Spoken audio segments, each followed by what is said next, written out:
Israel या परमेश्वर के लोगों का प्रतीक है, सताए जाने से बचाई गई।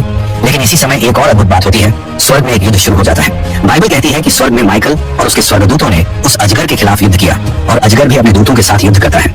यह कोई साधारण लड़ाई नहीं थी, ये एक आध्यात्मिक युद्ध था, अच्छाई और बुराई के बीच। एक तरफ परमेश्वर की सेनाएं थी और दूसरी तरफ शैतान और उसके साथ गिरे हुए स्वर्गदूत। लेकिन इस युद्ध का परिणाम क्या हुआ?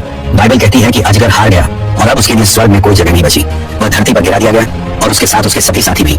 प्रकाशित वाक्य 12 का 9 में साफ साफ लिखा है कि यह अजगर वही पुराना सांप है जिसे शैतान और शैतान के नाम से जाना जाता है, वही जो सारी दुनिया को धोखा देता है, और अब वह स्वर्ग से निकाल दिया गया है। फिर स्वर्ग में एक बड़ी और जोरदार आवाज सुनाई देती है। यह एक घोषणा है, एक विजय की घोषणा। यह आवाज कहती है कि अब उद्धार आ गया है, अब सामर्थ्य और हमारे परमेश्वर का राज्य स्थापित हो गया है और उसके मसीह का अधिकार प्रकट हुआ है।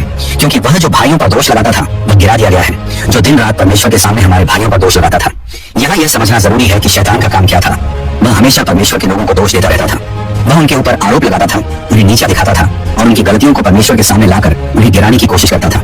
लेकिन अब मसीह की विजय के कारण उसकी यह शक्ति खत्म हो गई है। अब वह शैतान जो परमेश्वर के सिंहासन के सामने खड़ा होकर हमें दोष देता था, वह वहां से बाहर फेंक दिया गया है। अब सवाल उठता है, हम कैसे इस शैतान पर जीत पा सकते हैं? बाइबल इसका जवाब भी देती है।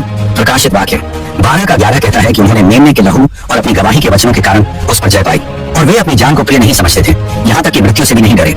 इसका मतलब है कि मसीह के बलिदान के कारण, उसके बहाए हुए खून की वजह से विश्वासियों को पापों से छुटकारा मिला और उन्होंने अपनी गवाही से, अपने विश्वास से उस पर विजय पाई। रोमियो 8 का 1 में भी यही बात कही गई है कि जो मसीह यीशु में हैं, उनके लिए अब कोई दोष नहीं है।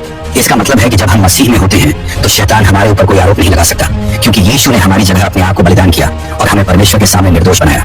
लेकिन